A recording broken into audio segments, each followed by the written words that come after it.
Hey, good afternoon, everybody. It's Mike with smartoptiontrading.com. It is Friday, the 21st of January, and this is my weekly recap that goes out to all my members as well as everybody on social media and my email list.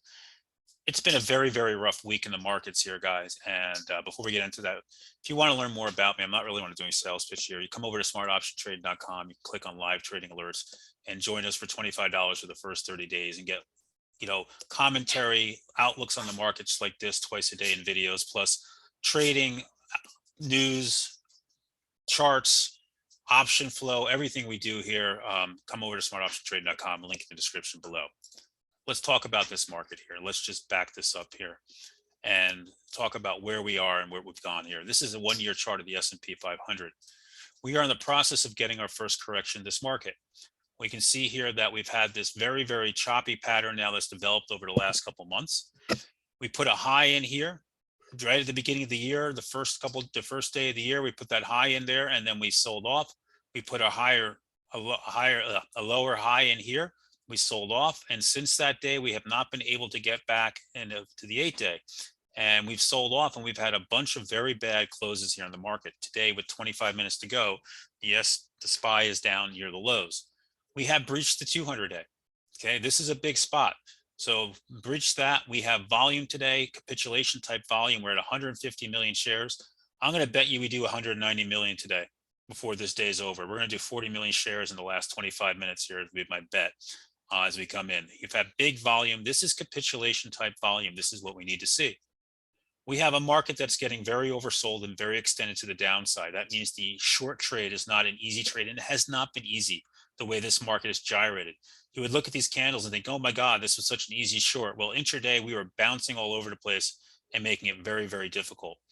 That said, 10% correction is 431.98, and that is the place to watch next on the SPY.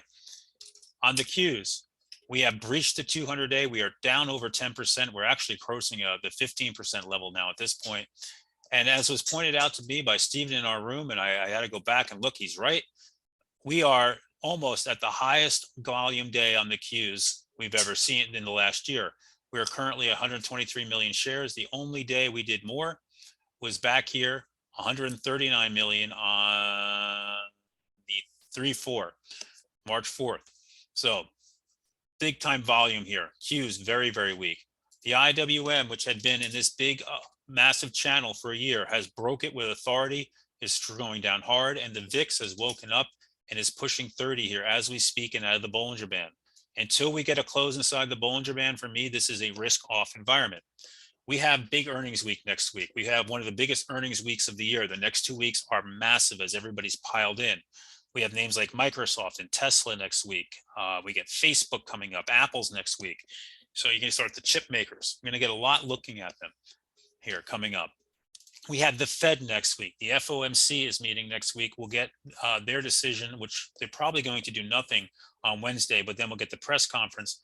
The real thing we're going to look for there, does Powell and company back off their plans? They're not going to back off their taper plans. They're probably not going to back off their plan to raise one interest rate in March. But do they start talking about,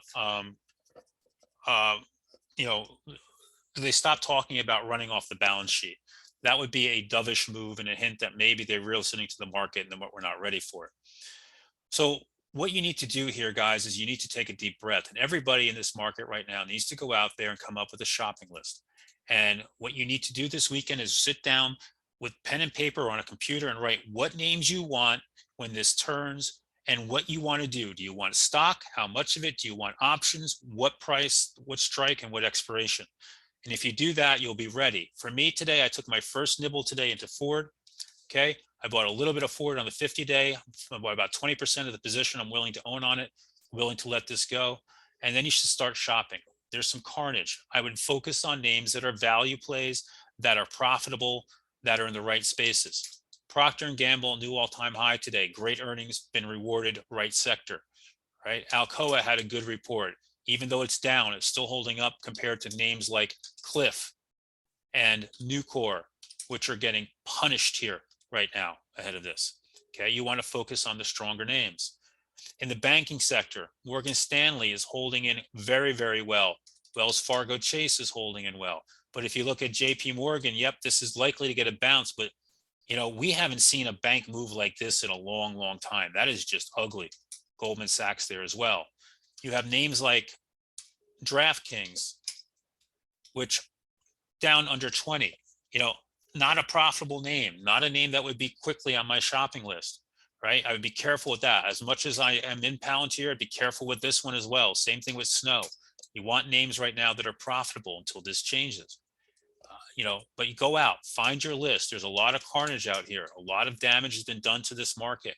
So now the question is, do earnings save us? And my gut instinct is that the good names are, with that great guidance, are going to be the ones that are going to be rewarded. Be patient. Wait for earnings at this point. To Chris's point in the room, you don't want to buy a Netflix ahead of earnings because you're thinking, and then you get a move like this and there's nothing you can do now. You're stuck in it and you're a bag holder with it up at 525. So with that said, guys, if you're looking for ideas, my 2022 Outperform list is out there. It's $99. Get it on my website and give you charts, ideas, what we're looking at, places to look to buy, places to sell. Some of the names have moved and profits have been taken. ATVI already played out. That trade's over. Same thing with Lockheed Martin. They were 2 on there. I'm going to send out an update for if you're getting it. I'm going to send an update maybe in the next week. Might add a name to it and tell you which ones to watch out for here and stuff like that. So with that said, I wish you a nice weekend. I'll do charts on Sunday, and everybody hang in there, keep your head straight, and got to be ready for when this market turns, because markets don't go straight down. Have a good weekend, guys.